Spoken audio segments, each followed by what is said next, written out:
Hey, Tyler and Shauna, did you have confirmation that Commissioner Khan was going to come tonight, or was he maybe not coming because he's recusing himself? I didn't get confirmation that he was, I did get confirmation he was recusing himself, but I did not get confirmation as to whether he was not coming at all.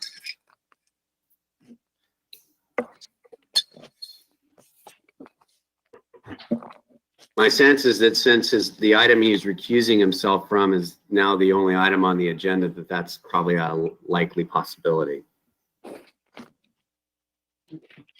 You don't think he was coming just to practice the pledge or anything? You might need to do that. We'll leave it up to the chair then for starting the meeting if she wants to It's wait 6 for him or o'clock. not. All right. I think Would it's you 6 o'clock. I think we should get started.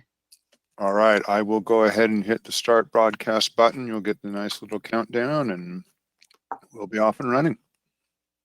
The broadcast is now starting. All attendees are in listen-only mode. Good Can I evening. test my audio? Does everybody hear me? Yes. Yes. Okay, sorry about that. Just wanted to double check. Sorry, Chair. Good evening. This is Chair Hemalata Dandekar, and I'd like to call this regular meeting of the Planning Commission to order. Deputy City Clerk Kevin Christensen, will you please call roll? Commissioner Hopkins. Here. Commissioner Khan, not present. Commissioner Quincy. Here. Commissioner Shoresman. Here. Commissioner Wilkin. Here. Vice Chair Jorgensen. Here? Chair Dandekar. Here. Thank you. Let the record reflect that commissioners are present through teleconferencing. I'd like to remind my fellow commissioners and staff to help us reduce background noise by muting your phone or microphone unless you're speaking. May we have the pledge of allegiance? Me.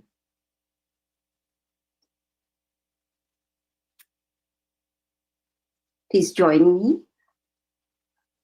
I pledge allegiance to the flag of the United States of America and to the republic for which it stands, for which it one stands, nation, under God, indivisible, with liberty and justice for all. justice for all. Thank you. The first item on our agenda is the minutes of the Planning Commission meeting of December 9th, 2020. If anybody has comments on the minutes before us, please unmute your microphone and identify yourselves. Give me a hand wave if you'd like to be recognized. Seeing none, do I have a motion and second to approve the minutes? I'll make a motion to approve the minutes of the Planning Commission meeting on December 9th, 2020. Thank you, And Commissioner. I'll second that. Seconded by Commissioner Shoresman. Will the Deputy City Clerk please call the roll of the motion? Commissioner Hopkins. Yes. Commissioner Shoresman. Yes.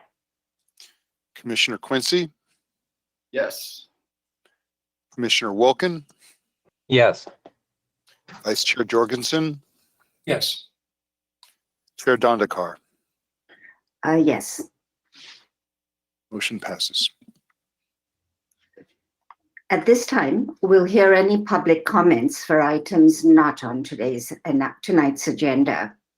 Items raised are generally referred to staff, and if action by the Commission is necessary, may be scheduled for a future meeting.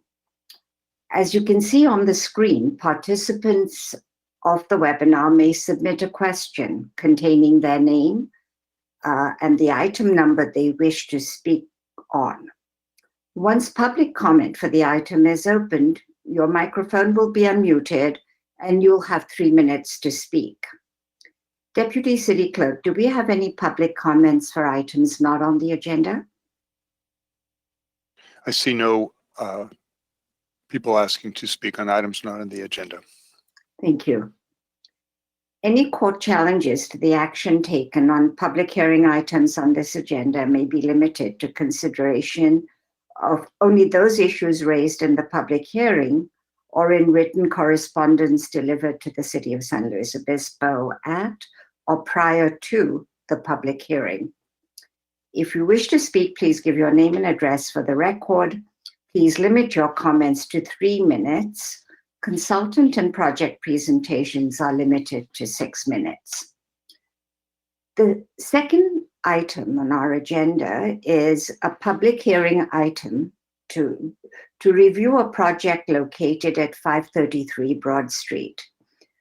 I'd like to ask each planning commissioner for their ex parte disclosures of contact with anybody who has provided information to the planning commissioners not on the record, so that that information may be used as part of their decision-making process. Commissioners, please give me a show of hands if you'd like to disclose an ex parte communication. I see none. So would Associate Planner Kyle Bell please present the report? And I believe Kevin Christensen has an announcement. Is that correct? Correct. Due to the potential for power outages this evening, we wanted to have a contingency plan in place that will require a vote on your part.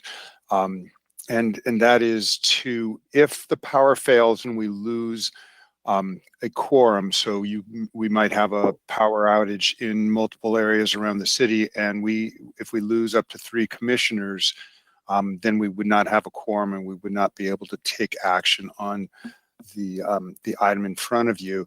So the recommendation is to make a motion now that would only go into effect in the event of a power outage, and that would continue this item to your next regularly scheduled meeting on February 10th.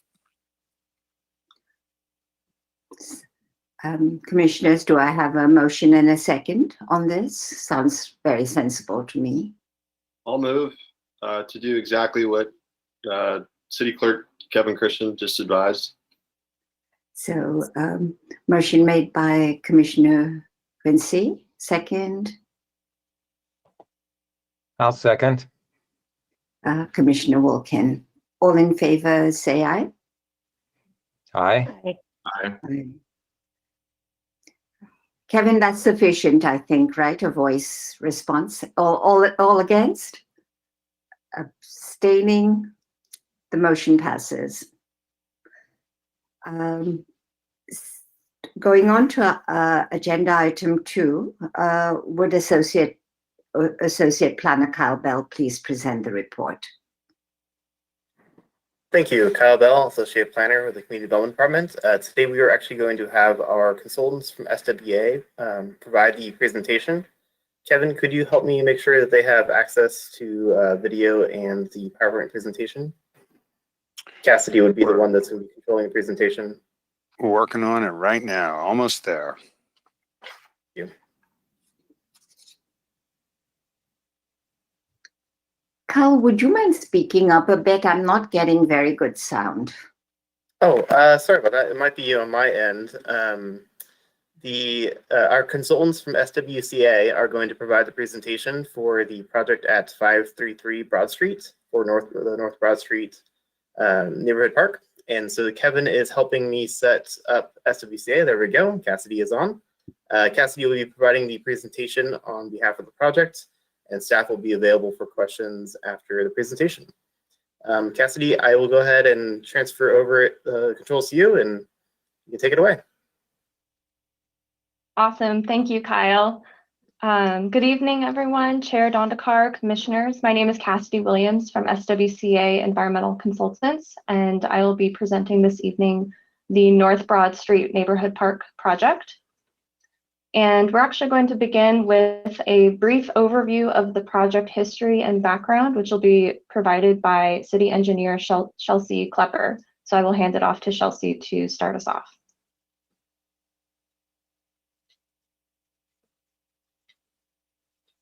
Oh, Chelsea, are you able to connect to your audio?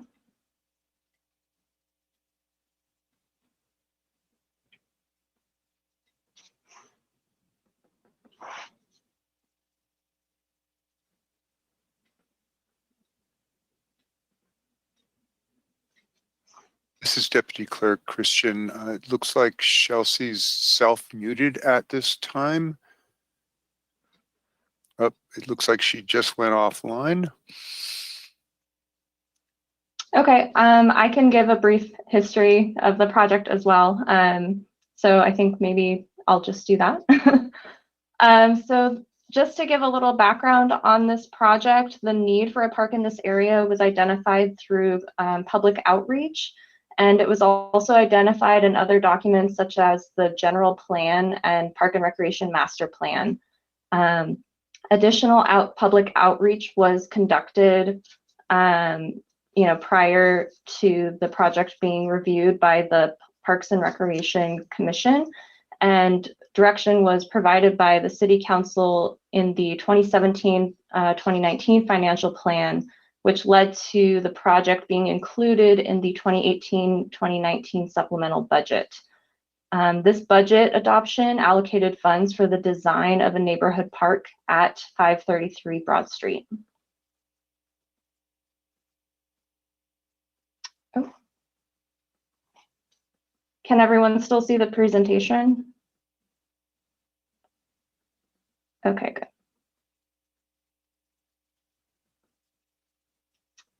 Seems like there's a little bit of a delay. There we go. So during the initial design process, there was public outreach conducted to get the public's input on the design of the park. Concept boards were used to gauge public interest in certain amenities, and additional comment cards were provided to include any features that were not displayed through the concept boards. These outreach events led to several conceptual layouts, which were then presented to the Parks and Recreation Commission in September of 2019. And the Parks and Recreation Commission provided feedback on the layouts that were provided during their September meeting. And then staff took those recommendations from the commission and then presented a final design to the commission on their November 6th meeting in 2019. And the commission then voiced their overall consensus in favor of that final design. So this evening, the commission's purview includes review of the project for consistency with applicable city plans and policies, standards, and guidelines, and as well to provide a recommendation to City Council for final project action. The project is located in the northwestern portion of the city, just north of US Highway 101. And you can see on the figure shown on the right side of the screen, the general zoning designations of the project site and the surrounding area. The existing current zoning of the project site is conservation open space. And you can see that the surrounding areas generally include residential zoning as well as neighborhood commercial uses. The project includes the conversion of an existing community garden to a neighborhood park, and this would require the general plan designation to change from open space to park, as well as a rezone of the project site from conservation open space to public facilities. The project also includes various pedestrian infrastructure improvements to provide additional safety for the project site and those who want to access it. These include a new sidewalk and gutter and red painted curb along the western side of Broad Street, as well as new pedestrian accessible curb ramps along the intersection corners of the Broad Street and Lincoln Street intersection, as well as new high visibility crosswalks located along the northern and western side of that intersection. So here we have an overview of the project design plan. And as you can see, it includes a number of amenities, including play equipment, garden planters, including ADA accessible garden planters, picnic tables with shade structures, bicycle parking, turf area, and a walkway for passive recreational uses, and several other amenities. To protect the natural riparian creek areas that are located on the site, there will be a fence placed along the required setback from those uses. And here we have an overview of the pedestrian infrastructure improvements within city right-of-way. This is the intersection between Lincoln Street and Broad Street. And you can see the location of the curb ramps at each of the corners, as well as the crosswalks located at the northern and western sides of the intersection, and the new sidewalk and red painted curb along the western side of Broad Street. So staff reviewed the project and found that it was consistent with the city's general plan, zoning regulations, and community design guidelines. And as mentioned before, the general plan does specifically identify the need for a neighborhood park in this area near Broad Street on the northern side of US 101. And we also felt that it was important to note that the zoning regulations would typically require the provision of one vehicle parking space on site. However, there is an allowance for one parking space to be, or for the parking to be reduced by one parking space if the project provides 5 bicycle parking spaces in addition to what's currently required. And based on the current proposed project location and type of use, there's technically no required number of bicycle parking spaces, but because the project includes 14 bicycle parking spaces, staff felt that that was sufficient to meet the requirements for the reduction of on-site parking, as well as provide sufficient parking for uses on site.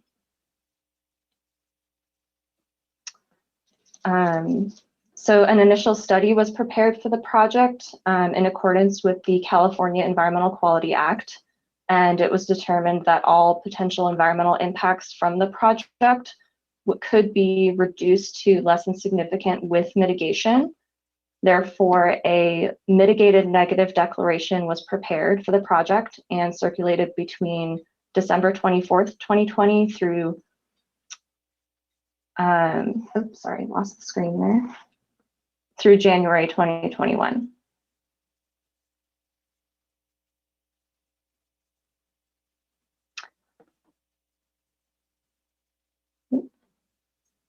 So based on all of that information, city staff recommend the adoption of the draft resolution recommending approval of the project to City Council based on the attached findings and conditions. And we also have the draft ordinance available for review that City Council would adopt with the draft resolution. And so now I will open it up to questions and comments.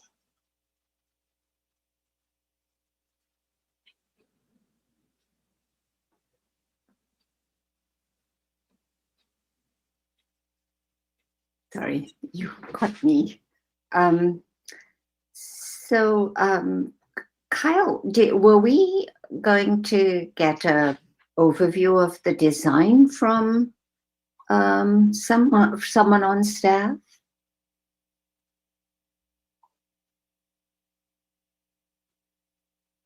There we go. Can you hear me okay? There we Yeah. go. Selshi has also received internet connection again, and she can provide some more details of the project design. Cassidy, would you mind going back a few slides to the layout of the project? Yeah, absolutely. Or I think you might have some backup slides for more detailed designs.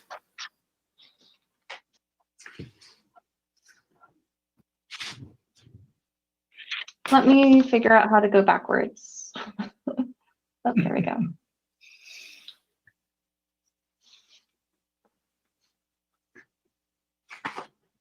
Hi, everyone. My name is Chelsea Klepper. I'm with Public Works for the city. I'm the project manager for this project, and so sorry that the internet cut out and I was unable to help with the presentation. I can tell you a little bit about the project design that you see here. I know it's kind of small, but essentially it's a neighborhood park that we want to promote pedestrian and biking to. So there's kind of a large entry plaza of some decorative colored concrete and some city street trees. We also provided bike racks in that area, as well as a safety fencing along Broad Street. So that's what the black bullet point looking right along the face of curb, that's a fence to keep pedestrians from crossing Broad or walking out into the street. And once you go into the park, there is some play features down to the left a little bit. And then there's some turf area as well as picnic tables and shade canopy. And then we have some garden plots on the right side of the park. Those are shown as rectangles. Some of them are within the sidewalk pathway. Those are for more accessibility, to be able to have a less than 2% cross slope path all the way around the planters. And that's pretty much the components of the park. It's a very passive area used for lounging around in the turf area or doing a leisurely walk around the perimeter, some light play equipment for the kids, and benches throughout for seating along the perimeter. There's also a perimeter fence around the entire park to discourage people from going down to the creek. It is at the top of creek, the 20-foot setback from the creek, to not encroach into that area. Does anyone have any more specific questions about design elements? I know it's kind of small on your screen.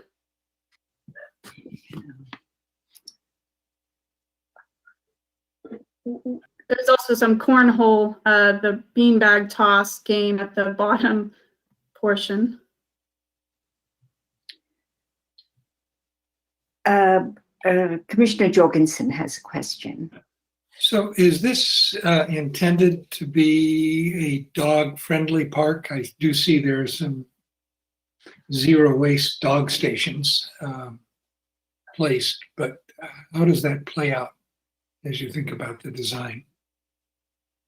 Yeah, that's a great question. It's not an off-leash dog park area. There won't be signs for that. So it's a park facility that you could walk your dog around the perimeter path. And we want to provide the doggy waste stations to make sure everyone's cleaning up after their pet. But there isn't really an off-leash area in this park. Thank you for that. Two quick other questions. Several members of the public commented that they would like to see the garden plots, the raised beds, fenced off, so there would be more protection for what's grown there. Is that something that's under consideration, or was it consciously decided not to do that?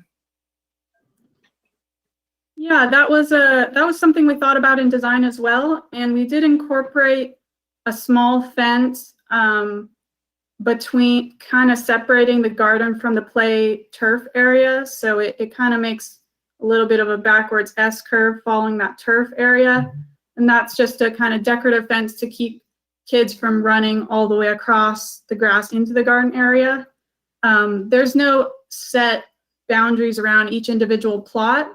That's kind of the style that the city's been using in their most newest gardens, such as the Kiwanis Centennial Garden, where it's got a perimeter fence, such as this one, but not individually fenced off plots.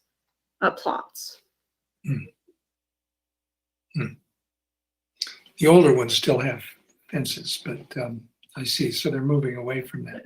So lastly, the slide, well, the page that shows the trees that be removed include removing the Monterey cypress. In our conditions, it says we should do everything we can to preserve that tree. How is this going to play out? Yes, I believe the Monterey cypress, that's the big dark circle down middle left.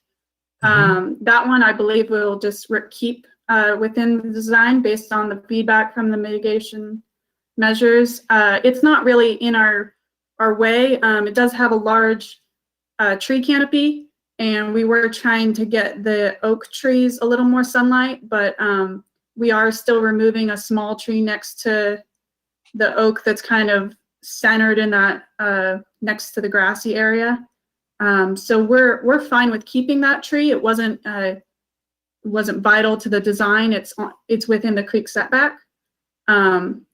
So I believe we'll keep that tree and then just stick with removing the smaller tree next to the oak and the few shrubs that were less vital to the project, and the large tree up by the street. That was a eucalyptus tree that has been cut on by PG&E. There's PG&E lines overhead, and so it's a bit lopsided and hazardous for not only the park but also Broad Street. So that one was recommended to be removed by the city arborist.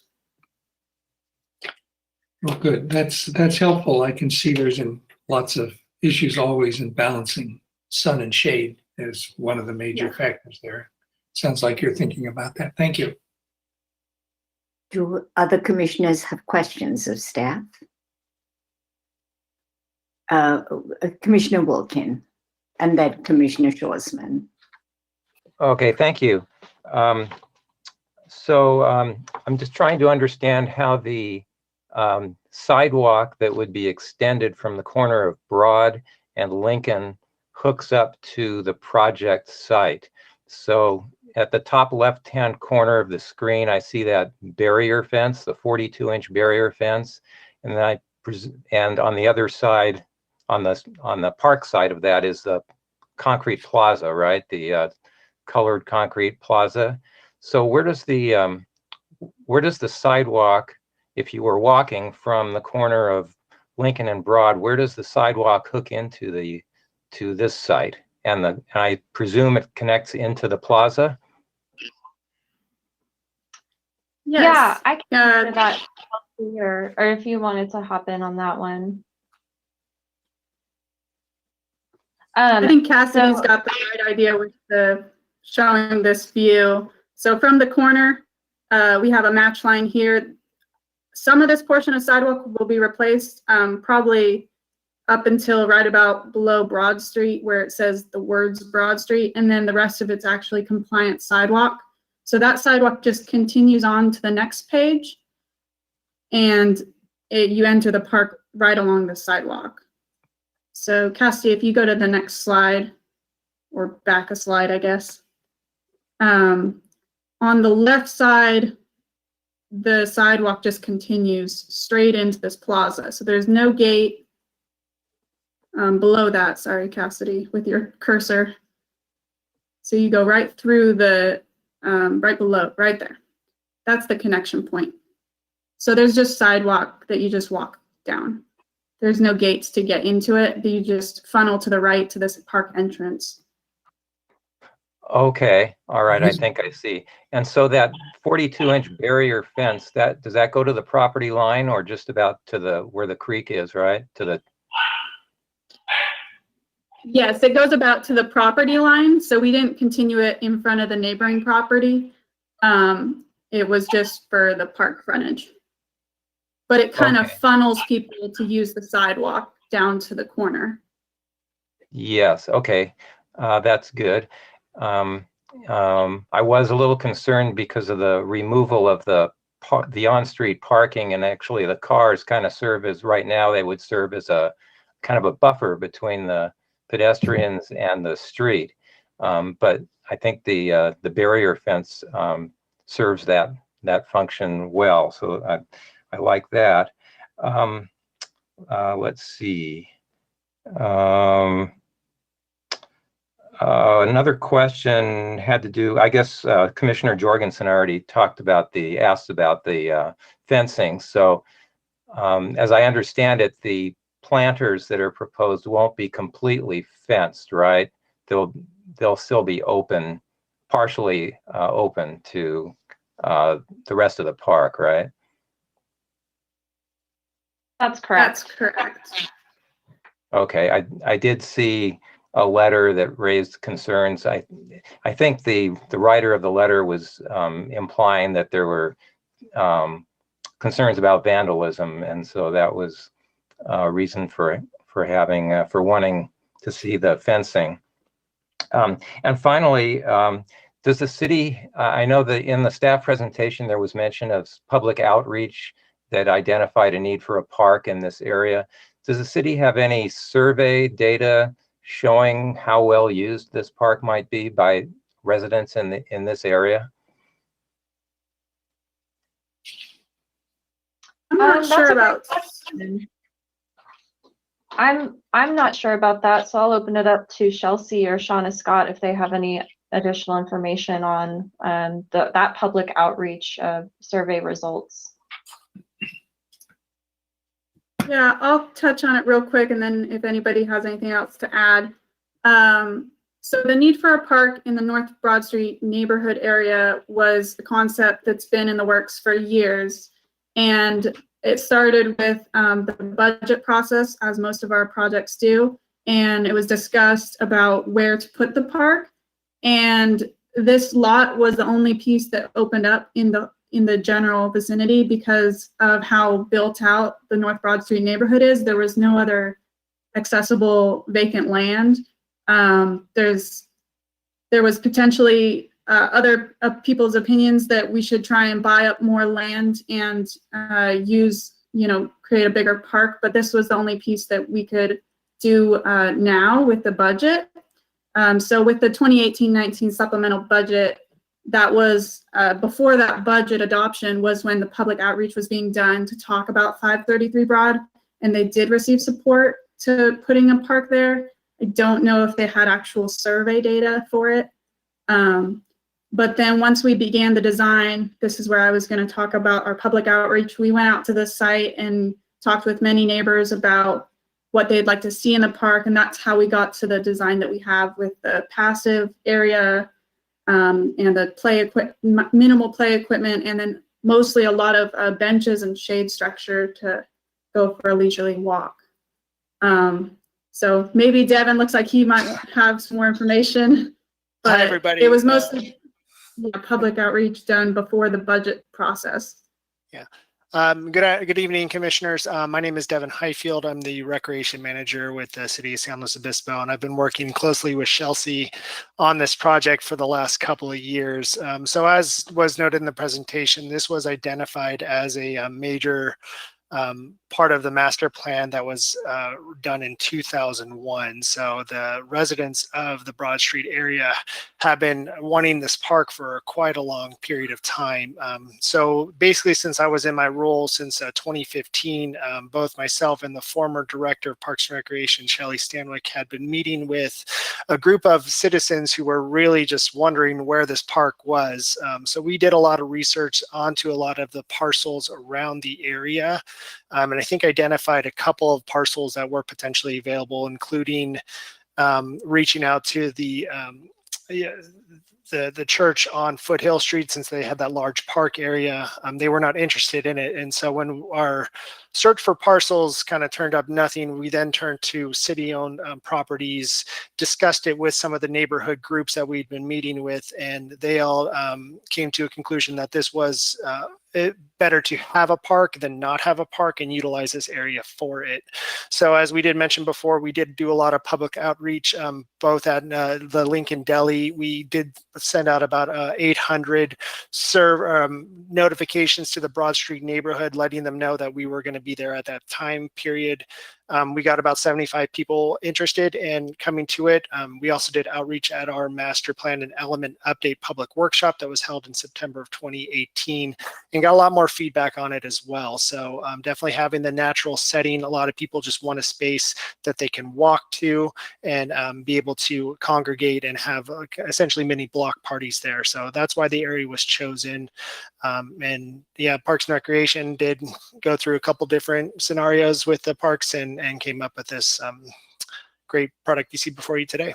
So I'm available if you have any other questions regarding community garden outreach that we've been doing and other information. Okay, thank you. I don't have any other questions at this time. Commissioner Schwarzman.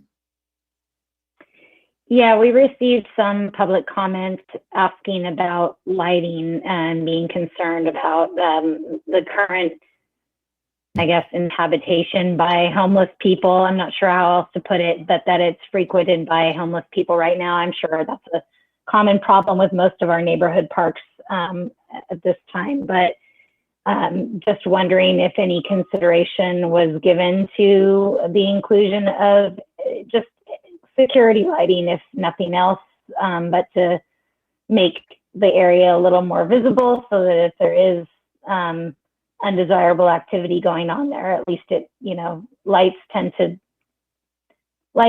discourage that kind of behavior. Just wondering if that was a consideration at all. Yeah, I can speak to that. And if Chelsea wants to add anything, more than welcome to. I know in the design that, initially lighting was considered, but ultimately it was decided that, this park is intended to be a day use area. And so provision of lighting would essentially, not necessarily serve the intended use of the park. There are no, permitted nighttime activities that city staff wanted to encourage. And as an additional note, in the environmental review, especially with these sensitive riparian habitat areas so nearby the project site, that additional lighting in this area would adversely affect wildlife in those areas. And so it was ultimately determined that lighting would not necessarily benefit the intended day use of the park and would potentially be a deterrent for wildlife in that area. So Chelsea, if you want to add on to that, feel free.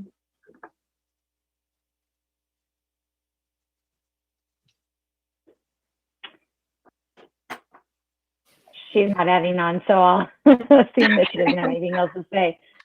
Oh, Devin just showed up. Yeah, I mean, just as a general comment, while we are going through the Parks and Recreation master plan and element update, that is something that we're considering for essentially all parks around the city, definitely taking that into consideration. So, I mean, if it is this commission's wish to pursue that more, or at least give more information about it, I mean, that's something we can potentially do, because it is obviously a concern citywide with all of our park locations. Okay, thank you.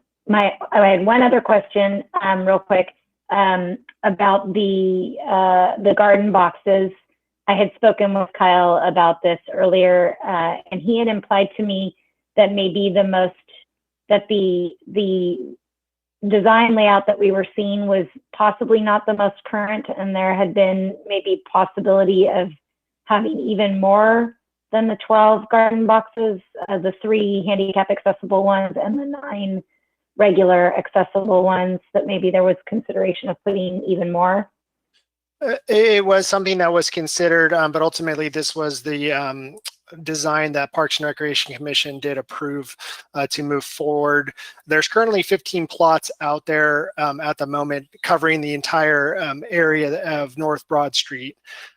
So this would essentially offer almost as many, but obviously not as big. So the benefits of having more of a uniform plot just so I can have some feedback for it. It's easier to maintain both on a staff level as well as a gardener plot level. Keeps it more uniform look. I don't know if anybody's been out there, but the plot sizes are varying in shapes and sizes. Lots of overgrown growth.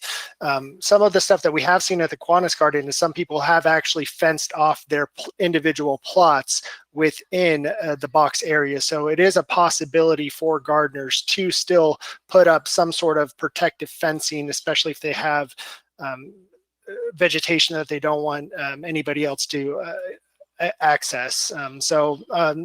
We tried it out with the Kiwanis Garden. It seems to be working out. It's got some really great feedback with it. And because of the fact that we don't have currently any ADA plots out there at the moment, we've seen a lot of public positivity regarding the ADA plots at the Kiwanis Garden currently. So having that feature as well really will turn this place around and help it out a little more. So ultimately, the gardeners will have an opportunity, the ones who were removed at the time, to be the first ones to come back if they so choose.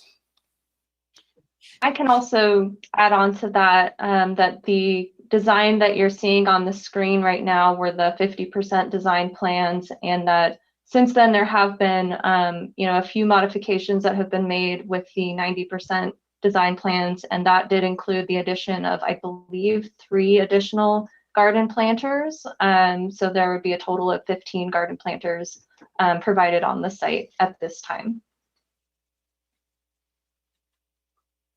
That's equivalent to what there is now then, but all uniform. Maybe in quantity, but not in overall square footage, obviously. Yeah. Thank you. Mm-hmm. Commissioner Hopkins.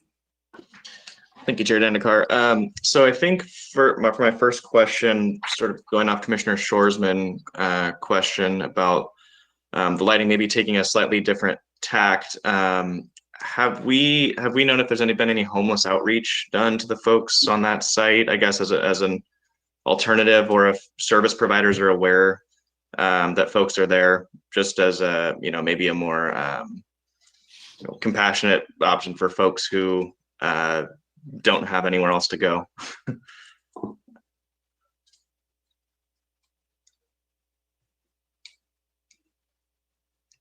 So I am not aware of any outreach to the individuals who would be occupying the site currently, and I would defer to any city staff who may have any additional information to speak to that.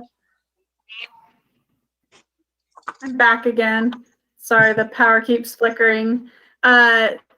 Yes, so the most of the issue, a lot of it is farther down in the creek corridor. There is a few people that utilize picnic tables up at the existing site, but what we hope to do with this site is really activate it and clean it up so there's more visibility.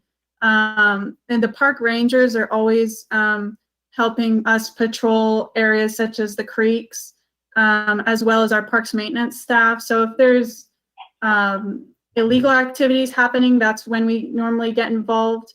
It's critical times right now that we, as the city and as other agencies, don't really have other options for the homeless at this time. But I know there's a ton of outreach done by our staff in the field that make sure that we try and at least keep the activities legal as best we can.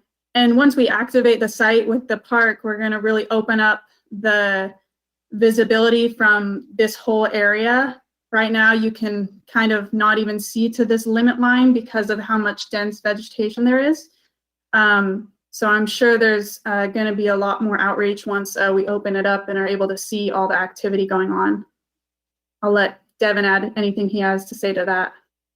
No, you covered it correctly. Yeah, just the activation of the area, I think, is going to really bring it most together. A lot of our parks are, essentially all of our parks do close at 10 o'clock p.m., so there shouldn't be any overnight activity occurring in the park location.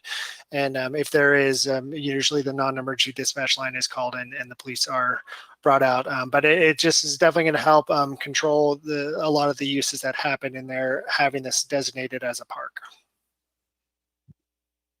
Okay, thank you very much. And then, so just wanted to also, for folks and neighbors, I thought staff's response on agenda's correspondence to some of the traffic and speed concerns I had to having this park located in close proximity to the freeway were excellent. So I just wanted to maybe provide staff the opportunity to give that response here for any folks who might be listening in. And the question was, if basically, if we know that there's some visibility pedestrian improvements, but just if it had been planned or thought about putting any speed bumps or any kind of speed mitigation. I can help answer that. So I've been working a lot with the active transportation manager, Luke Schwartz. He's one of the ones who helped us with the whole intersection design. We thought about that crossing a lot and thought that lighting up 2 high visibility crosswalks was the best situation to encourage pedestrians to cross the intersection at the lowest risk wings of that intersection. And it was also his recommendation to do the guardrail and to do the red curb. He sees a lot of people utilizing that one space that's there to do illegal U-turns in that area. And so we're also going to incorporate in the design some no U-turn signs and really get the neighborhood aware that that's just a really unsafe turn to be doing. But with the elimination of parking, we're going to encourage vehicles to just continue on to the on-ramp. And we did talk about the option for a speed hump in that area, but it's really difficult with the Caltrans on-ramp. Because of the short distance to get to that on-ramp, that if you lower speeds below 25 miles per hour, the larger trucks are going to have a hard time making that on-ramp. So we're really just trying to encourage the pedestrian traffic to be using the intersection safely, staying on the sidewalk all the way to the park. And with not having vehicles parking in front, we won't have people onloading and offloading kids and families and potentially being closer to the intersection. Thank you very much. Appreciate that response. Commissioner Jorgensen, did you have your hand? Thank you. One last question. Just want to go back to understand safety and security. So what are the park hours? And will the park be closed or locked? Or is it even possible to lock it? It doesn't appear that it could be locked off. That is correct. Yeah, none of the parks in the city of San Luis Obispo are locked up at night. Some of our special features like the Slow Swim Center and the Laguna Lake Golf Course are locked during closed hours. Park hours are essentially sunrise to 10 o'clock, so around 6 a.m., 7 a.m. to 10 p.m. at night, and that's per city ordinance.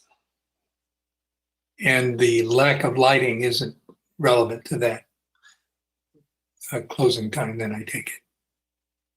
Correct. Correct. Yeah. I mean, so the majority of the uses that we've seen at a lot of our parks by public members is usually during the hours of 8 o'clock to around 6 p.m., 7 p.m., depending upon the daytime hours.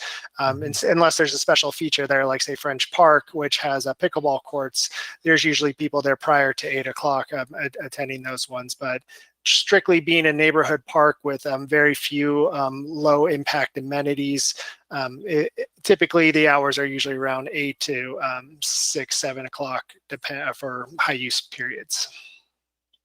Thank you. If nobody else, I don't see any other hands. I had a few questions.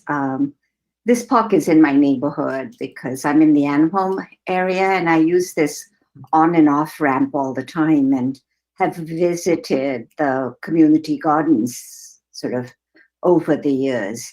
And I was wondering if you could clarify for me the issue of sound from the freeway. Is there anything that can be done to reduce the constant sound from the freeway? Because it's quite audible when one is there. That was one thing. The second thing was the issue of lighting. There's really a problem all along the freeway in this neighborhood in terms of perception of lack of safety for the residents. I've oftentimes, when we were doing the downtown plan, I mentioned going under the bridge that goes across Choro. That intersection is dark. I don't walk downtown when it's evening just because there is a considerable homeless presence there, but there's just a perception that there's a feeling of lack of security going under the bridge. And this particular park is sort of set off in the corner. It's not surrounded, their neighbors opposite on Broad. There's commercial and it fronts onto Lincoln. So there's very little eyes on the park here. And I'm concerned about that.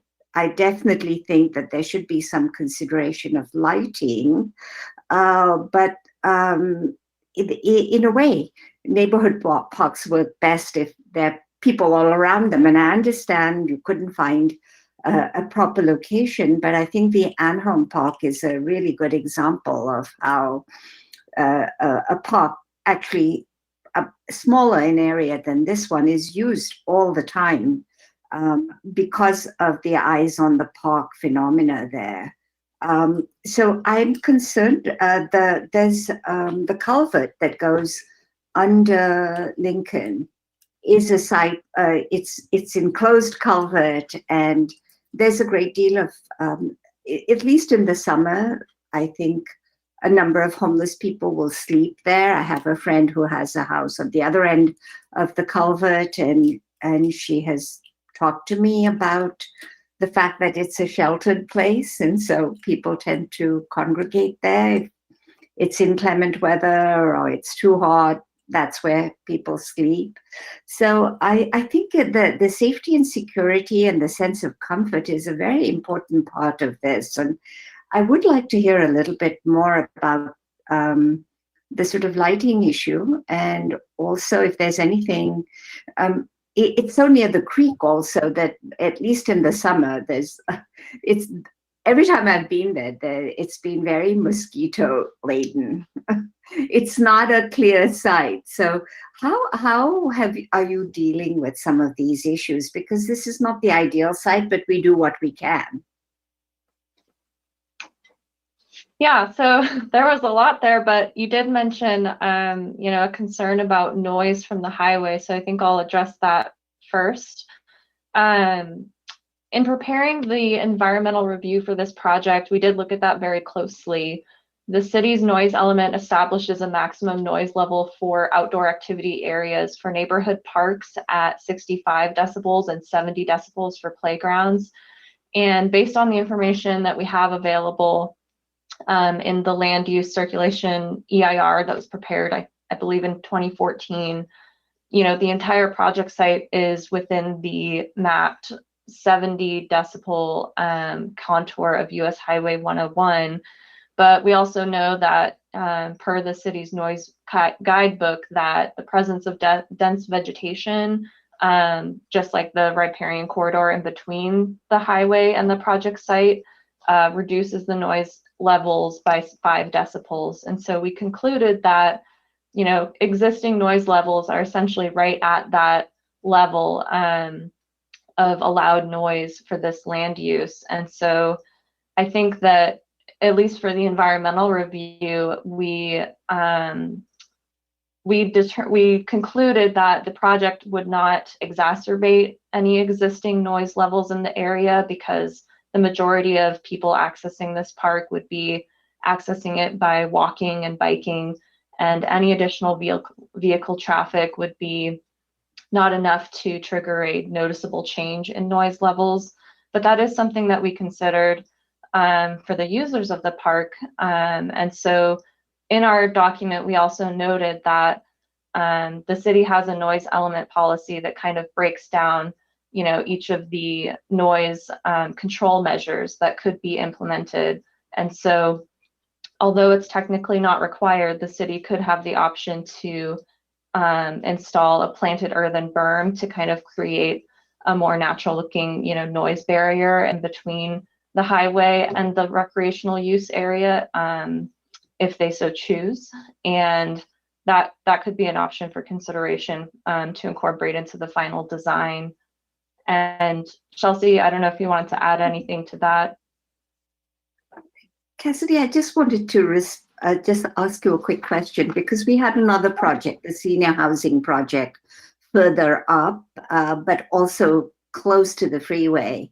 And at that was when I understood that the 2014 report was a sort of average across the length. And so the specific site itself was not monitored for the level of noise and so on. And we were able to ask the developer to put in more buffering. So is that the same kind of data analysis that's applied here?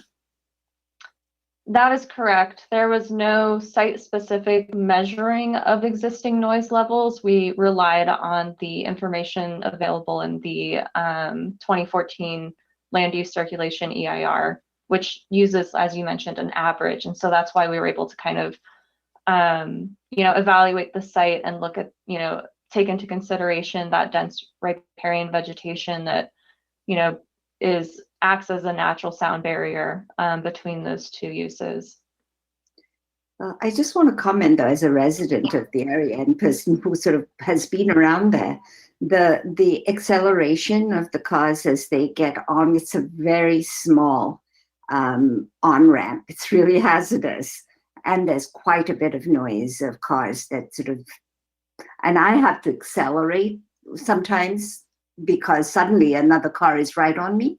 So I think noise, I think one needs to take a better look at the noise. If we want to make this a pleasant place for the neighborhood, really ought to look at the noise issue. And because of the vehicular movement, in addition to just the ambient noise of the freeway.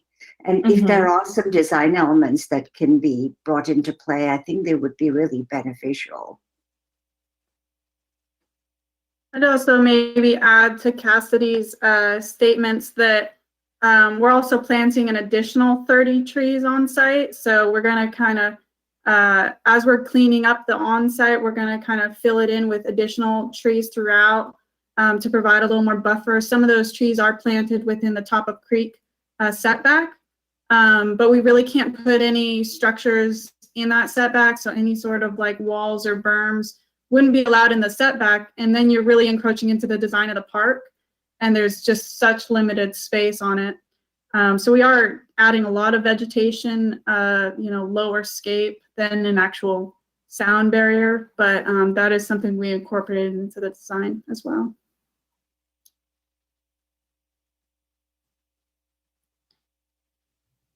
Cassidy, do you want me to touch on the lighting a little more? Oh yeah, I think the only item I kind of wanted to just touch on with that was kind of building off of what Chelsea mentioned before, and that, we really wanted to make this park as safe as possible at the location that it's at. And so, just kind of reiterating what we had discussed before, that, it was taken into consideration, as to putting in lights, and it could potentially be incorporated still. But I think that at least it was city staff's conclusion that ultimately that it would be better to deter nighttime activities by not providing lighting. It's kind of a, you provide lighting and then people will come to do activities, or you don't provide lighting and they may still come and do activities because it's not as well lit. But I think, as Chelsea mentioned, I think there will be a considerable, addition to the visibility of the site in general, just from the street, just because there'll be, a lot of cleaned out of the existing brush, and you can see a lot more of the site from the street. And so I would like to think that that would be helpful in just kind of opening up the visibility of those areas. And yeah, feel free to take it from there, Chelsea. Yeah.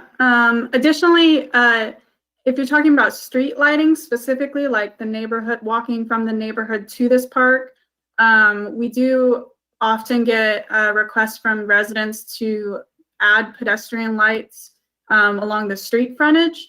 And that's something the city's done single projects where they just go and install one street light in a really dark section of a street.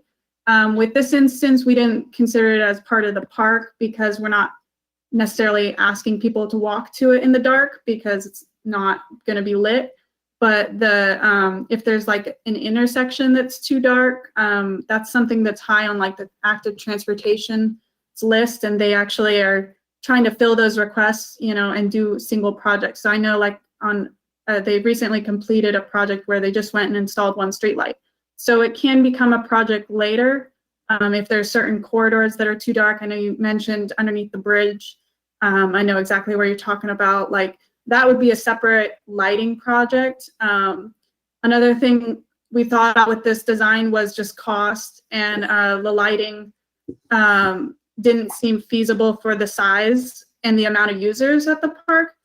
We'd rather provide more lit facilities at our other parks that have sports fields and there's still other like recreational activities that aren't lit throughout the city that people have been asking, like we'd like to play pickleball in the dark. So this particular park didn't seem to warrant it for the fact of the size. But thank you for that. And I do think that I appreciated the memo from staff about the speed bumps. And since I drive this all the time, you're coming off at a great speed because there are people behind you and you're trying to speed up to get onto that ramp. So I think the speed bumps would be a real problem, especially when people who don't know the ramp and they get off and then suddenly you hit a speed bump. I think it could be a problem. Yes, Commissioner Jorgensen. So help me understand. So the noise element, the primary thing that you try to do is to provide berms when you can't move the noise, in this case, the freeway away further.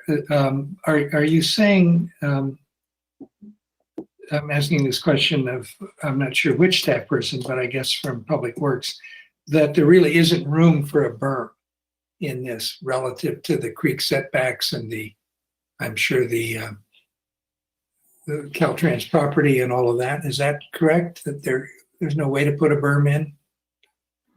it's not impossible, as all things aren't, but the site's constricted by creeks on all sides. So we're set back from the top of bank an additional 20 feet. So we're not asking for any creek setback exceptions to put structures within that setback. And that was mostly from our biologist, city biologist and natural resources department. They said, no, let's stay out of the creek setbacks and really keep all your improvements within the park. So this site was just already so constrained. You could, of course, put in a berm, but you might lose, that walkway that goes all the way around the park.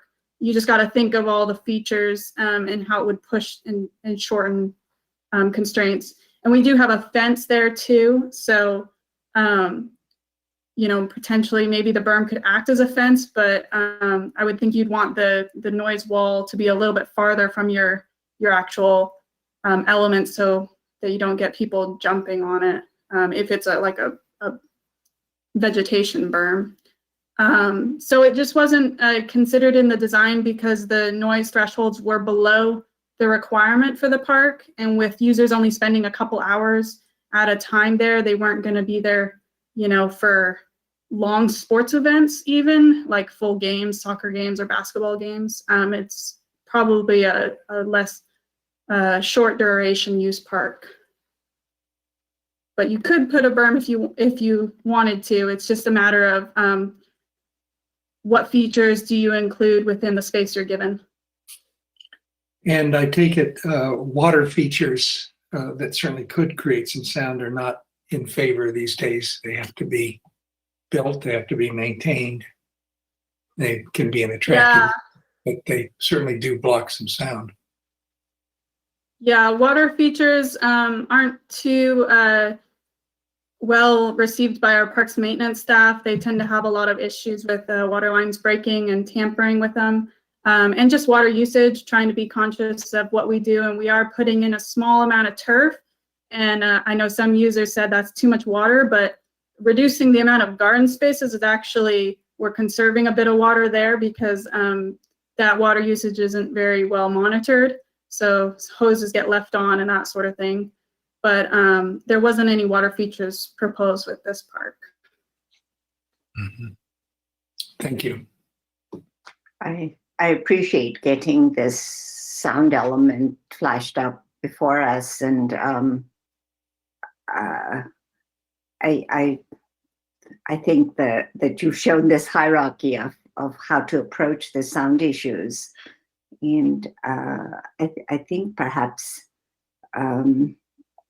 sort of seeing if something is possible for sound attenuation might be a good thing to do as the design evolves.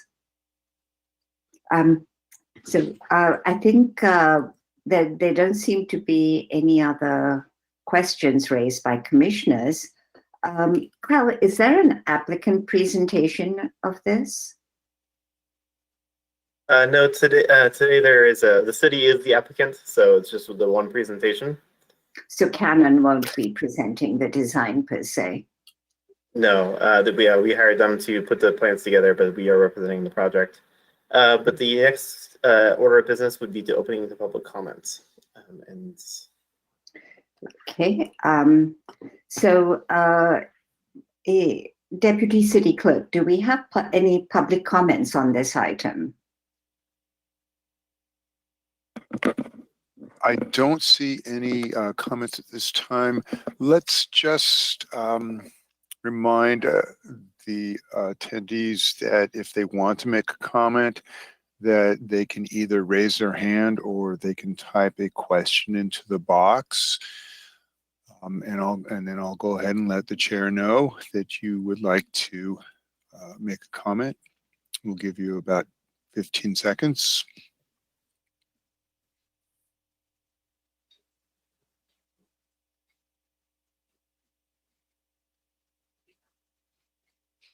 And Chair Dandekar, I have checked the email, and there was no input that came in during the presentation on that. There had been nothing earlier.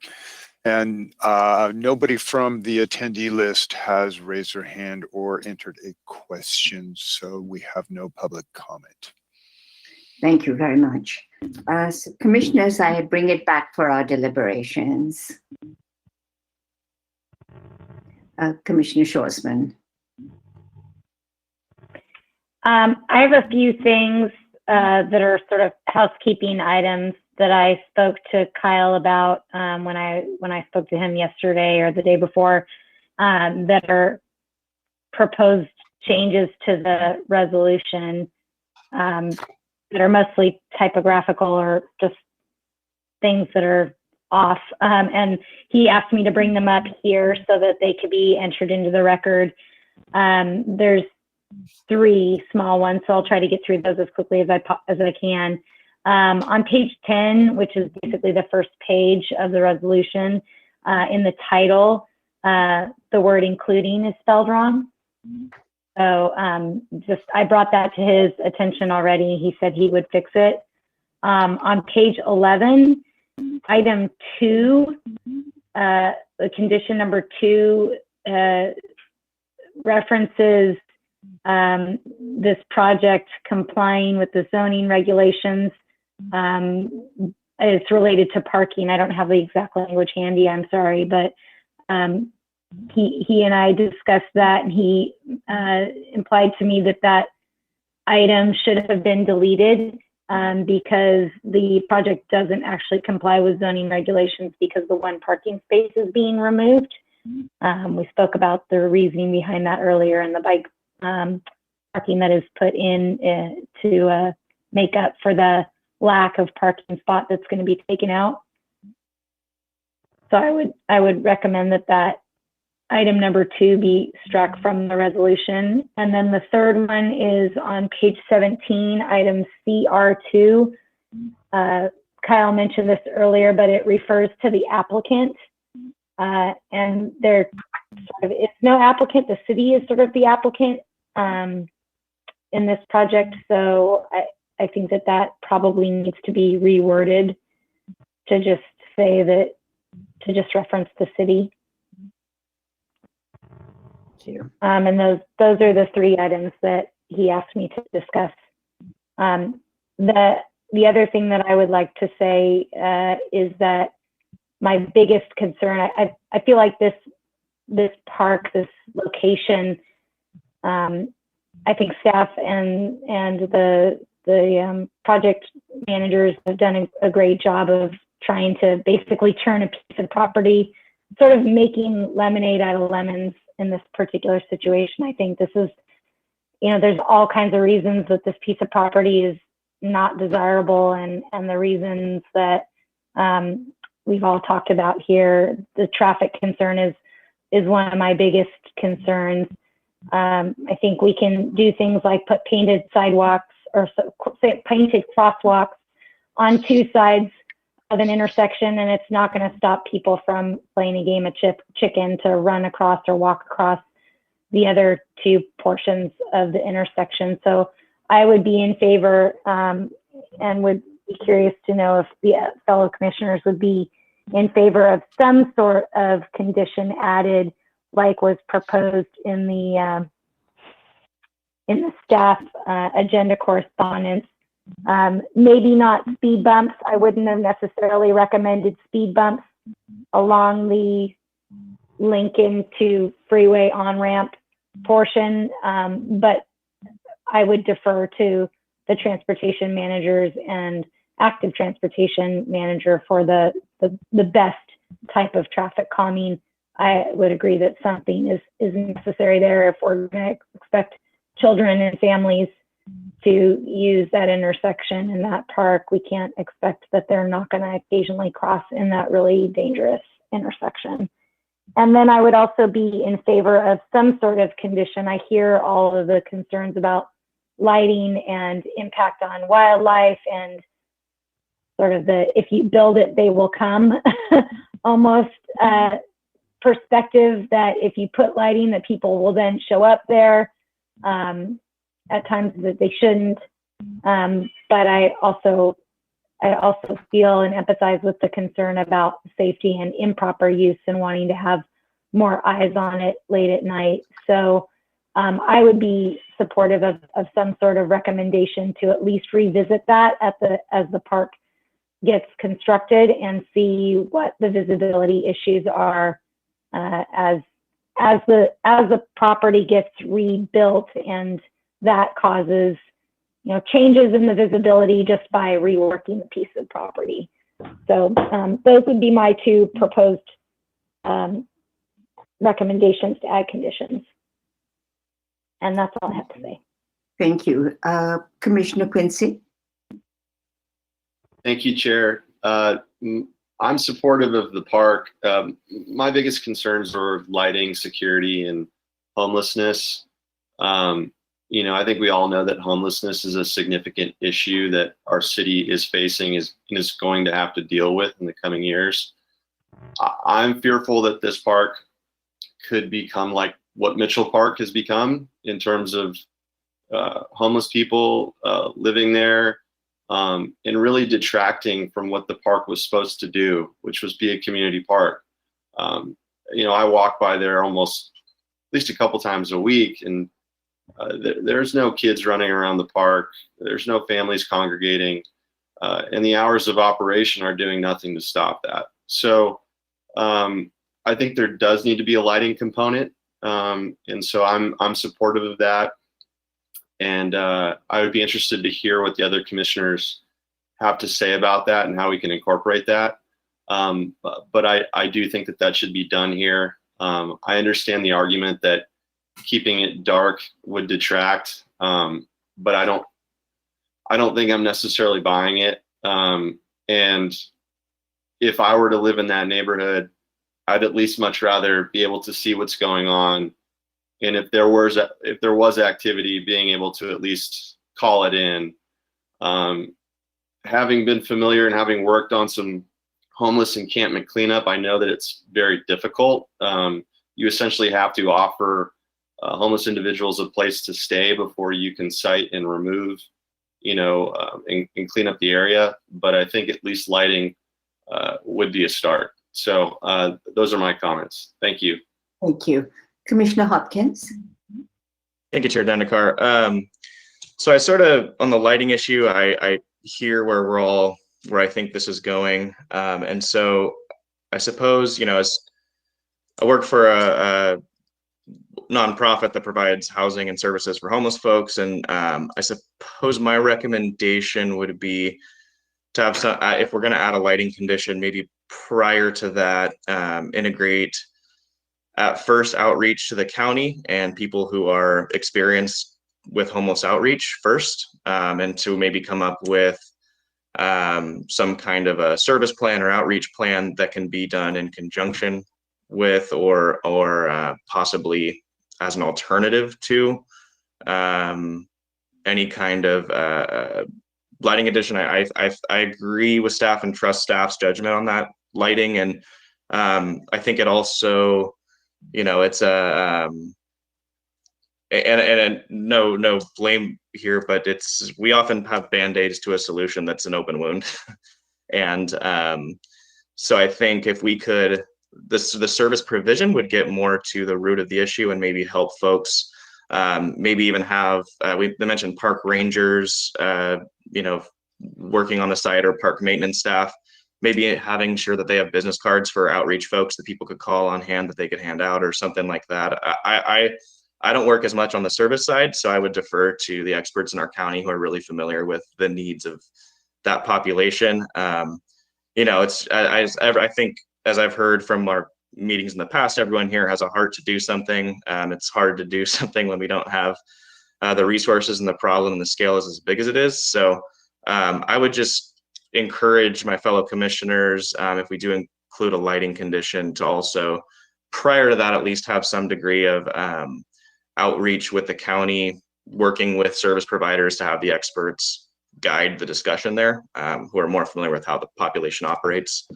And then I'm supportive of Commissioner Shoresman's comments and additions. That was some great attention to detail. And also want to add, I would be supportive of the condition number 7 in staff correspondence as well, for to defer to the city to just maybe take a second look at the safety issue, and ensure that we're doing everything we can to ensure that that's going to be something that works for pedestrians, drivers, and bikers alike. Because I agree with Commissioner Shoresman that even if we have this awesome, perfect painted walkway, there's no guarantee that that'll actually be used, which could be concerning. So that's my comments, and thank you, everyone. Thank you. Commissioner Wilkin. Yes, thank you. I appreciate Commissioner Hopkins' suggestion about homeless outreach, and I think that's fine, and I wouldn't have an objection to that. In connection with a lighting condition, I would support a lighting condition. We really haven't talked about what it would entail. I would want to look at both street lighting, if that's needed at this location, as well as possibility of some internal lighting in the park. I'm not sure if the other commissioners had that in mind or not, but I would be in favor of looking at street lighting and maybe some internal park lighting for visibility. As far as I would also be in favor of posting the closing hours of the park as being at sunset. I don't know if that's within the city's ability, but I would assume the city has the ability to regulate hours of particular parks. But that would be my suggestions, to have this park, the hours be to close at sunset or dark. And then regarding the traffic calming, I have a concern with traffic calming on this stretch, especially in front of the site. It is essentially this Broad Street from Lincoln Avenue to the freeway serves as a freeway on-ramp. And I would be concerned with any kind of traffic calming. I've driven that on-ramp many times, and it's very difficult with most cars to even get up to freeway speed by the time you have to merge. And any kind of traffic calming that slows you down in that stretch, I think would be a potential hazard for you and for others on the freeway. So I have a concern about traffic calming in this location. So those are my, otherwise I support the project, support the staff recommendation. I think the staff has done a good job in taking into account all the considerations and coming up with a design and the different interests involved and balancing the different interests. So I think, I support the project with suggestions that I made. Thank you. Commissioner Jorgensen, you haven't had a chance to say anything. Did you have any comments?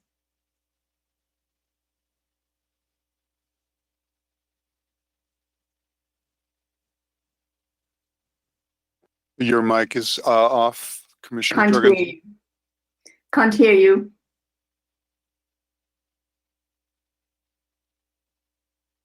We might have lost him. Going, sorry, I'm here, I'm alive. Whether our motion ought to be to consider the different things that we're talking about or investigate them, or they shall be's. So closing at sunset, additional lighting, I think sound attenuation, additional sound attenuation, and traffic calming, all in my mind are probably better as things to consider that, you know, are put in writing and are part of the conditions, but they're not mandated. I'm just worried that we're going to get ourselves in a position where we're trying to do too much with this without knowing enough about how this all got to play out. But at any rate, I like all of the ideas that we've discussed. I hope they're part of a motion one way or another. Thank you. I would like to speak to the issue of lighting because the timing, I think it was 8 to 6 was mentioned. And I have noticed at the Anthem Park, it's dark by 5. In the winter, it's dark by 5. And I see people still at the Anthem Park where there is no lighting, but there are houses right beside the park, and there's some lighting shed from the street lights. People do hang out at these parks with their kids, even later in the day, even after sunset. And I think if this park works and people start going there, they're going to hang around till 6 or after dark, certainly in winter. I agree that we should say consider for many of these things. I'm not very supportive of traffic calming for all the reasons that Commissioner Wolkin mentioned. This is my on and off ramp, and it's always a cliffhanger if one is going to get on safely and at the right speed. And I think traffic calming might really just complicate matters and not necessarily resolve. Maybe something more stringent about how people are prevented from crossing mid-block might be a way to go. The issue of street lighting, I think that we do need to think about both street lighting and internal for visibility, precisely because of what Commissioner Quincy mentioned, that there aren't any sort of easy eyes on the street here, eyes on the park here, but there are some residences right opposite. And I think that if you can't see what's going on, it's very difficult to keep an eye on things. And so I would sort of want to strengthen our condition on lighting and give it sort of really higher priority for security reasons. And then the second thing I would like to emphasize is the sort of issue of whether there's anything that can be done, perhaps going back to whether there's something that can be done in the riparian corridor for sound attenuation along the freeway side of things. Would I think be worth considering, because even though we're sort of making lemonade out of lemons here, it could potentially be a great place for this neighborhood. We'd hope so. Right now, it's not really very attractive for most people if you don't have a garden there. And I've seen so many good examples in Europe, in the Netherlands, for instance, where they have very viable small community parks right next to the freeway, but they're well furnished, well lighted, attractive places to hang out. So I'd like us to give the best shot with this one, because this part of the neighborhood really could use something like this.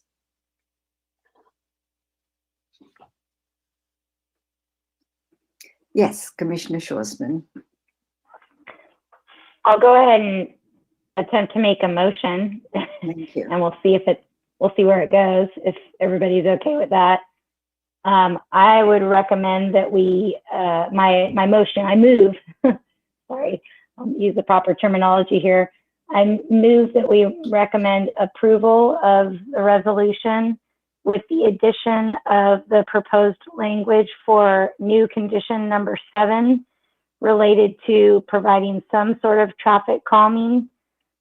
We can remove the language, the use of the example of speed bumps if that's desired, but I would just generally, I think that new condition number 7 is worded pretty well, and I don't want to wordsmith it anymore. Then I would also, in my motion, recommend an addition of a condition number 8. I guess it would be saying that city staff shall investigate the feasibility of installing street and/or park lighting and noise attenuation measures in the park.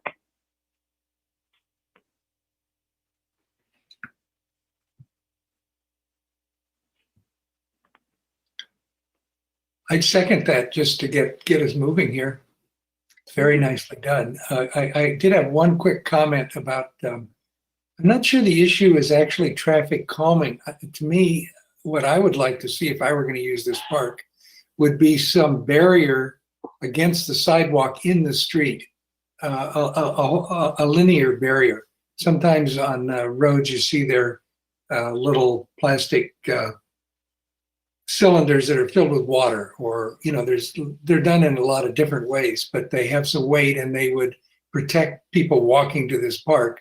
It also would keep people from trying to cross the street.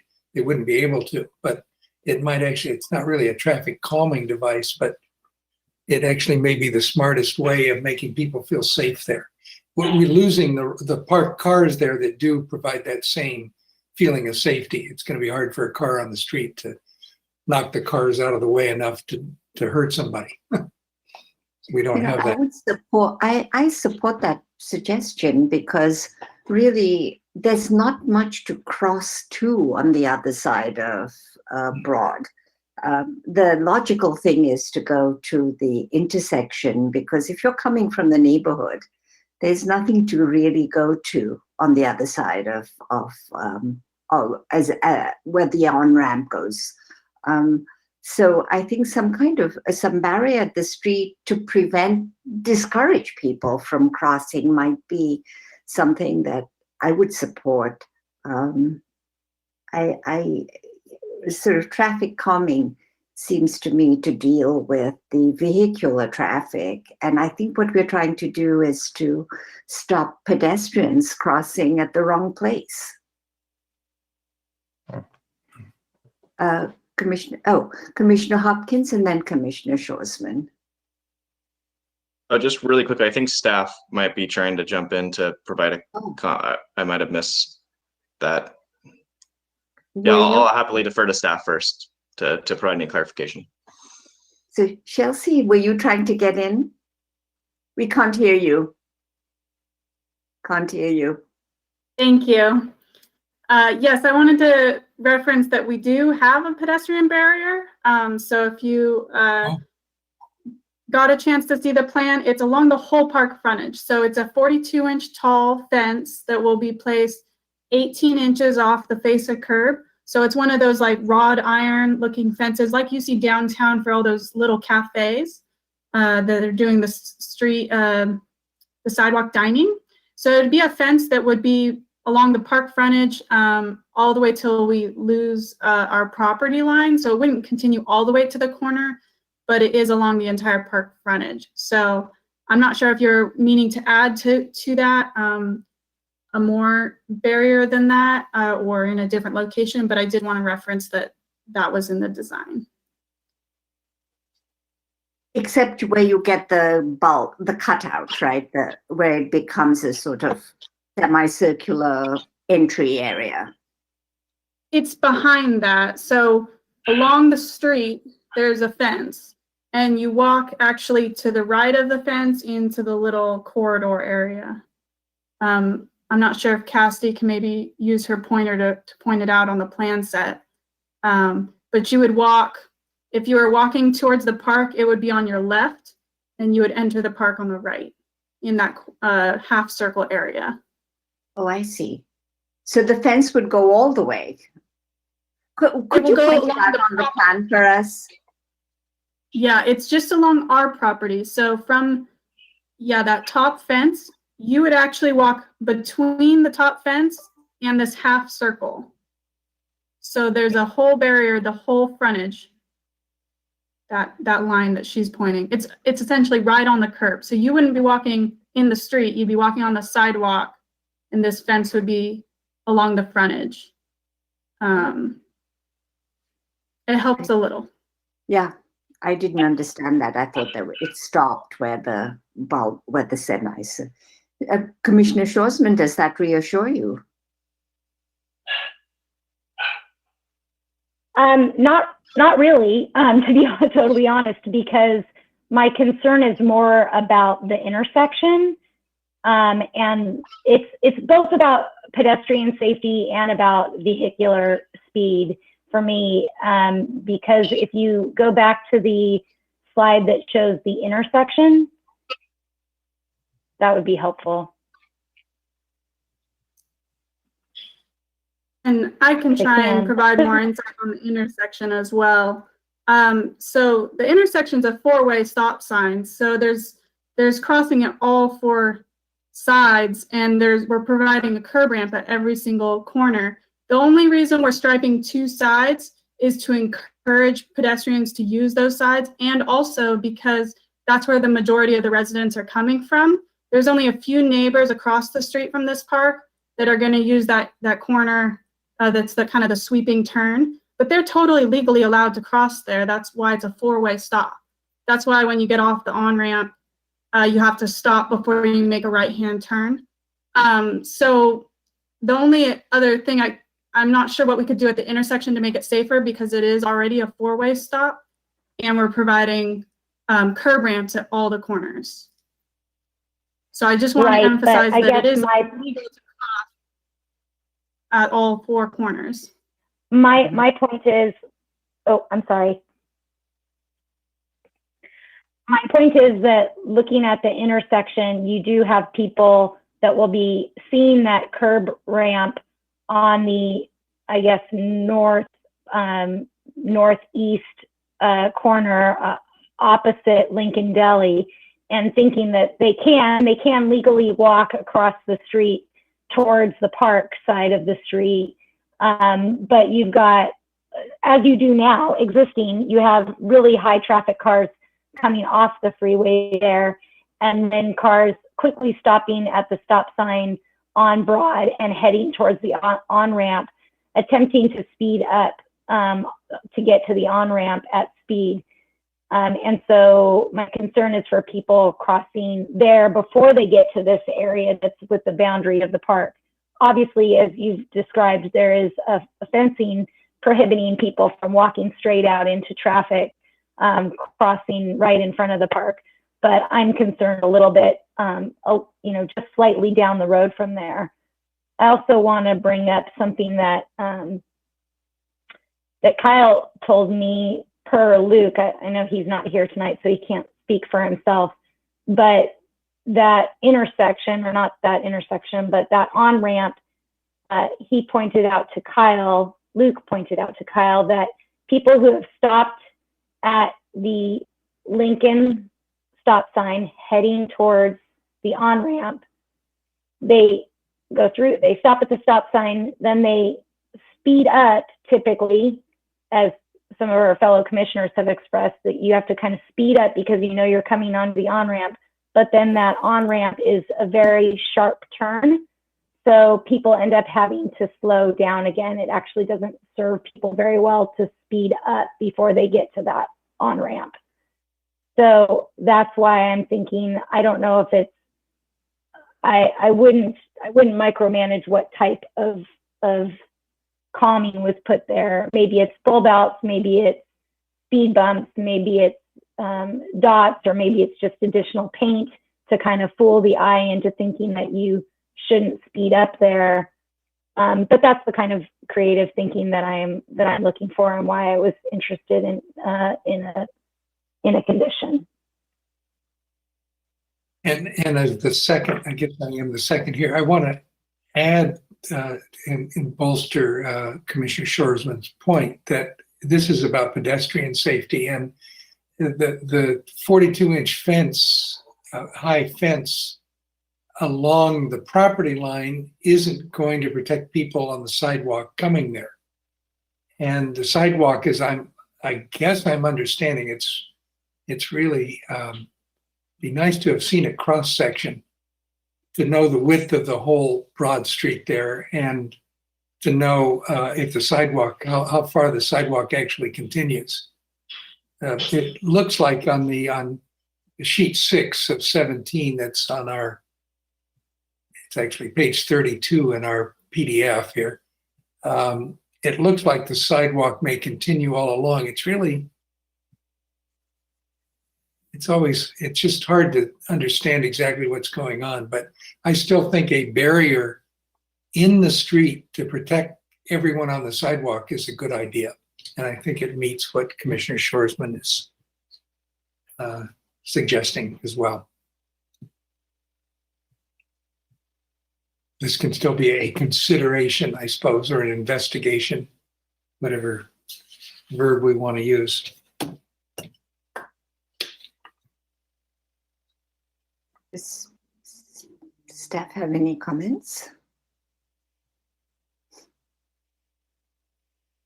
I guess I would, we can always look at more options. We definitely did try and evaluate pedestrian safety. At this section of Broad Street, the reason it's not like a full guardrail, which is I think maybe what you're implying, is that it's a straight section of Broad Street. So the curve getting onto the on-ramp is pretty, it's it's 100 feet or more past this park frontage, because you have to remember that there's still a bridge. So the creek setback, there's a creek that crosses. So you go past the bridge and then get on the on-ramp and off-ramp. So making that a physical guardrail to withstand traffic impacts, it wouldn't make sense for the geometry of the street, because both cars are heading straight.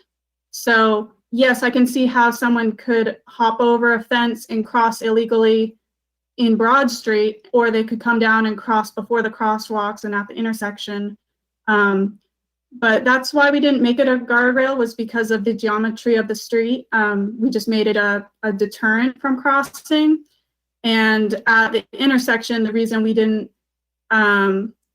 do bulb outs there was because the geometry didn't work for the intersection. So some people like to do bulb outs to reduce the crossing for pedestrians at the intersection.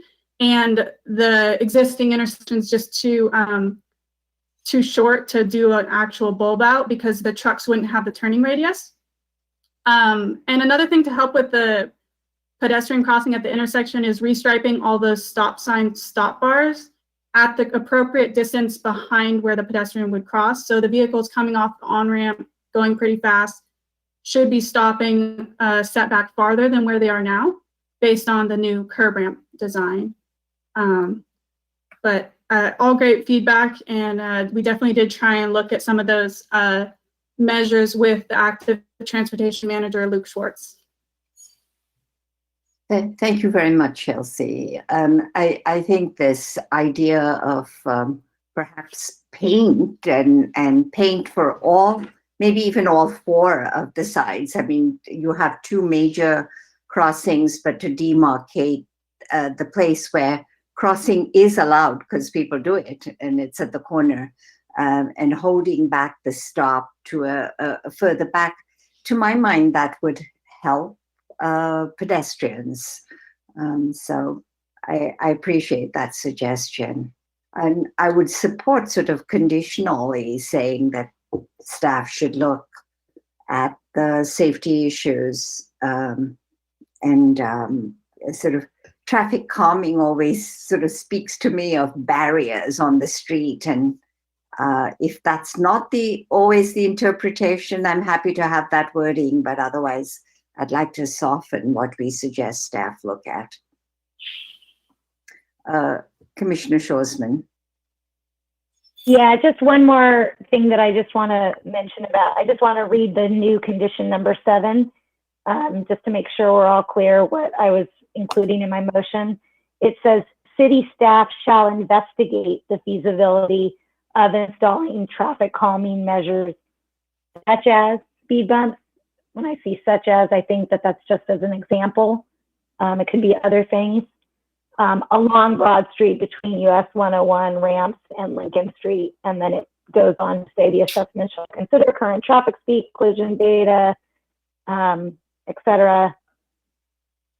So it's the condition really is about city staff shall investigate feasibility. And then my second condition that I added was similar language. City staff shall investigate the feasibility of installing street and or park lighting and noise attenuation measures. Do you mind adding anybody? And pedestrian safety to that? And what? And adding pedestrian safety to that? Yeah, I'm agreeable to that. Mm-hmm. Commissioner Hopkins. Yeah, so I mean, I'm agreeable to those conditions, especially I think, softening both of those up, both on the traffic calming and the lighting, and leaving it more to the discretion of staff. I think, and overall, just generally supportive of the project. I think I would also like to add, at the request of course, the motion maker and the second, a condition for staff to do some outreach with some service providers. I guess I fear if we're putting light and additional visibility and attention on the site, we're sort of, continuing this game of pushing the homeless problem around the city. And I think we should be trying to maximize the opportunities to do that outreach when possible. And also, maybe if we do that outreach with the service providers, they can provide insight that, if safety is a concern and that's something that's on their radar as well, that they can maybe advise better on the type of lighting that would work or would not work with that intent. And also do so in a way that serves that population. So that would be my request. I think short of that, just because, this is a very important issue area to me. Without a condition like that, unfortunately, I don't think I'd be able to support the project overall. So I'll leave it to the, of course, discretion of the motion maker and second to consider. If the commissioner would like, I can kind of touch a little bit from the city standpoint on some of the task that the city is taking with regards to homeless. And so we all understand that it's a pretty complicated and complex, and obviously not just a local issue either for the park or for the city itself. The overall safety of the parks is kind of the main focus for obviously the staff and the city for both current and future projects that we work on within this parameters. Currently, the presence and situations of homeless activities are highlighted due to like the additional limitations based around the COVID-19 guidelines. The city is committed to supporting the homeless by facilitating connections for the homeless community through the county supported social services, whether it be medical, mental health, or housing or job supports. City leadership has committed funds to hire a homeless manager / coordinator to help support working with the county, local advocacy groups, and city staff to kind of assist the issues. The city does commit funds to homeless encampment cleanup in our protected spaces, such as the creek areas and open spaces. So just to reiterate, the park hours are, sunrise to about 10 o'clock at night. It is still unlawful to smoke, consume alcohol, or drugs with any of our park areas. We do request that if anybody is seeing those sort of issues, that they are reporting them to the police department, and obviously if they feel unsafe to dial 911 immediately. But in general, we are looking at amenities and upgrades for our park locations to incorporate modern technology such as safety lightings in some of our park locations. Additionally, we always focus on the layouts and designs of the parks of the locations of amenities to help mitigate that safety as a concern for the overall park in general. So just want to kind of throw that out there and help clarify a couple of the issues that city is working towards some of those items. Yeah, and thank you for that clarification. I think just given this more specific site concerns, I guess I would still want to go a little bit above and beyond here. And again, just to sort of create that standard of thinking about this with intent with this specific issue with the site, especially, with the proximity to the creek. So yeah, I'll leave that for consideration with the motion makers. But thank you for that clarification. Commissioner Wilkin and Commissioner Quincy, did you have any condition that you wanted to attach in terms of suggestions for secure lighting and security? Both of you raised issues about that. We don't have anything in the conditions, and I wondered if you wanted to add something. Yeah, I would. I would suggest a condition on lighting that says that street and/or internal park lighting shall be provided for security with a design to the satisfaction of the Parks Department and Community Development Department. So if I could jump in real quick. More specific, more mandatory rather than investigate. I think lighting is a legitimate concern that's been raised, and I would like to see some sort of lighting, but leave the exact design and location to the staff, appropriate staff. If I could jump in real quick, just to let you know, while we were deliberating, I drafted up some conditions hastily, and we threw them on the screen for you to consider in regards to the motion. These are drafts, so you can actually make tweaks directly to them. If there's a specific language you would like to add or delete, just let us know. Yeah, hopefully this helps. Thank you. Everybody can see these, right? Yeah. So my original motion, I attempted, although I didn't, I only read it out loud. I had attempted to add the additional condition that was on the previous slide. I think it's on slide 21, the one that was an adaptation of the condition number 7 that came across in the agenda correspondence. Yes, that one. But the additional condition that I was proposing was that city staff, I used similar language, city staff shall investigate the feasibility of installing street and/or park lighting and noise attenuation measures in the park, because I heard some other folks worried still about the noise measures not being incorporated well enough or considered well enough. I'm agreeable to this different language here, although it is a little stronger as Commissioner Wilkin suggested he desired, it doesn't say shall investigate the feasibility of, it says shall provide. I was intending to leave it a little bit more to city staff, but I'm curious to hear what the other commissioners have to say about whether it should be an investigate or shall provide. I personally like the verbiage that Kyle has put together in item 1. I think it's detailed and it's sensitive to sort of ambient light, etc. But saying, you know, we should do it, and I support that sentiment.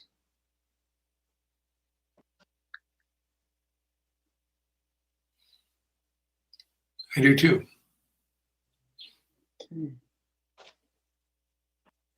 And we still have the new condition of that was, we'll call it the traffic calming, for lack of a better term.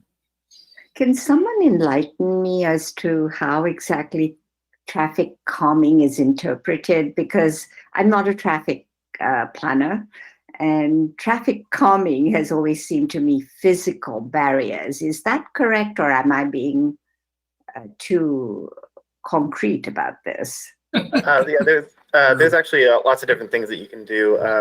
There's lots of ways to slow down traffic visually by making or just like Celsi mentioned earlier about different ways to paint the road. Or narrower streets also slow traffic, and so there's lots of different ways to kind of address that. Luke from our transportation division would be the one to make those recommendations, and it sounds like the commission was advising against the speed humps, but we can still include that in the condition as an example. It doesn't necessarily have to be those, but we can communicate to Luke that he can explore other options. Also, to let the commission know, this is a recommendation to City Council, and so there is additional information we can look at in presentation to City Council.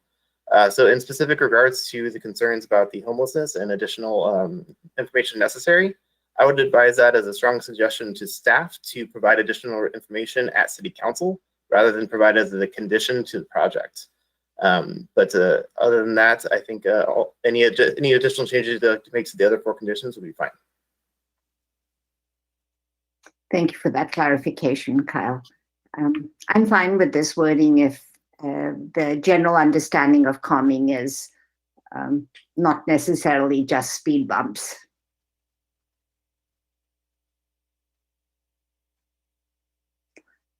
That certainly wasn't my intent, and as a motion maker, I'm fine with all of the proposed language that's on the 2 slides, 20 and 21 now.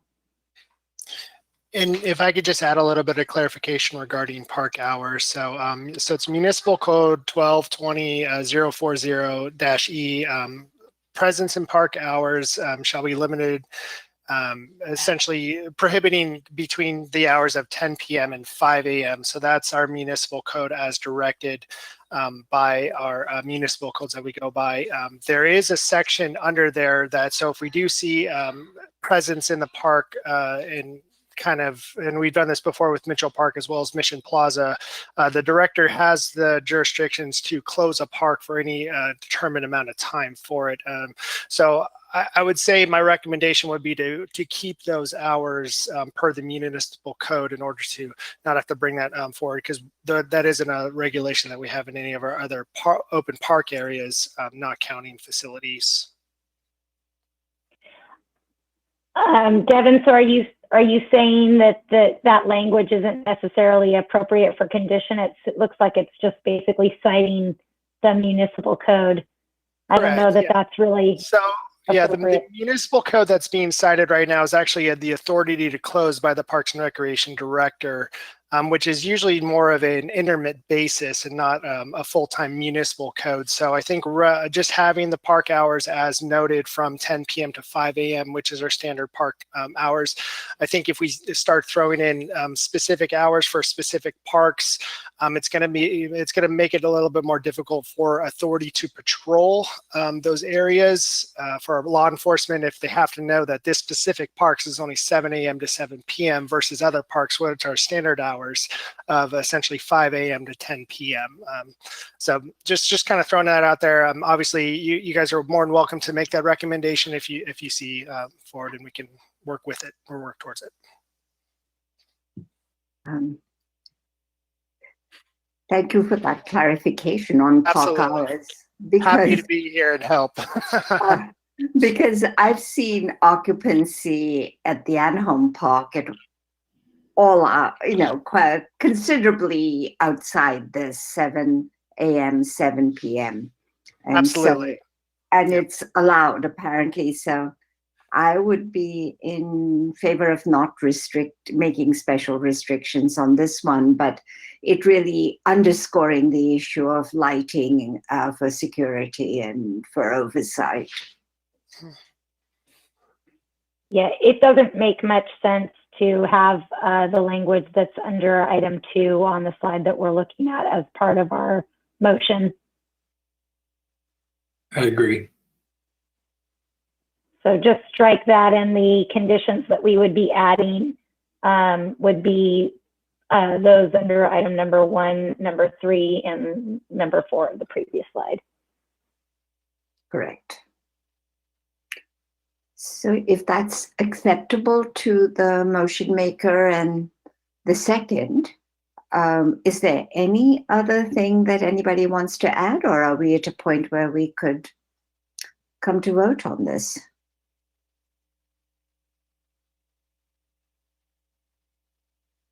It seems like we're ready to. I just had one question of staff, if I may.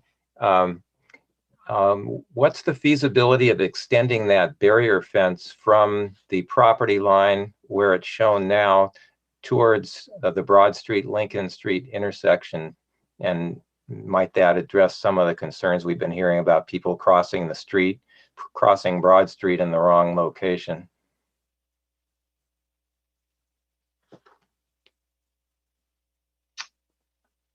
So I'm not sure. Oh, okay. Chelsea is here. Okay. I was going to say I can answer that if Chelsea's unavailable, but I'm going to let Chelsea respond to that.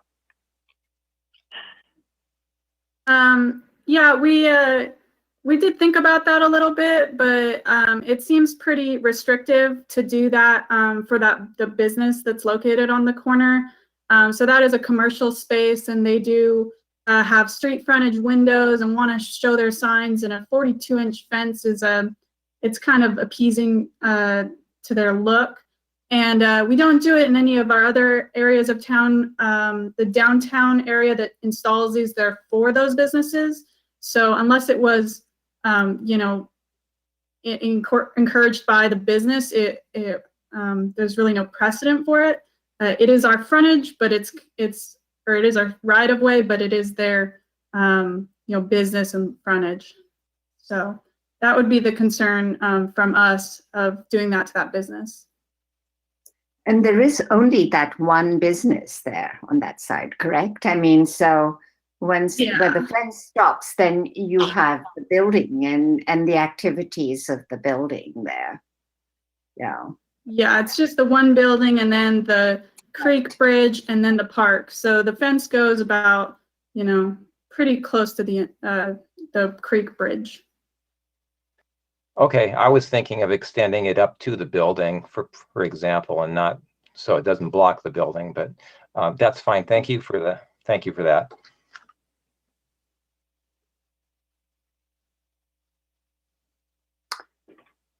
Well, I think we're ready to vote on this. May I have? I don't see any hands, so can we have Deputy City Clerk? Can we have the roll of the motion? Absolutely. So just to review briefly, we have a motion by Commissioner Shoresman, seconded by Vice Chair Jorgensen, to adopt the recommendation that was presented by the draft resolution by staff with the I believe items, new conditions 1, 3, and 4 as presented by staff. Is that correct?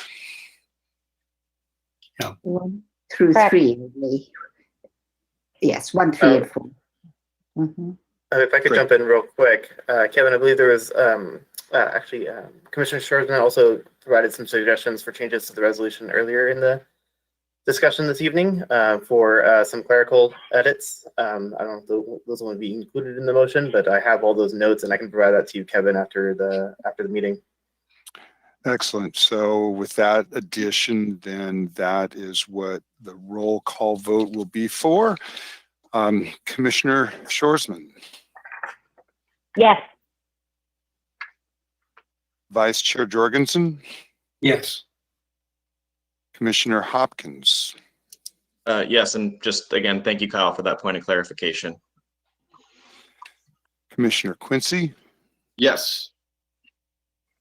Commissioner Wolkin, Yes. Chair Dandekar.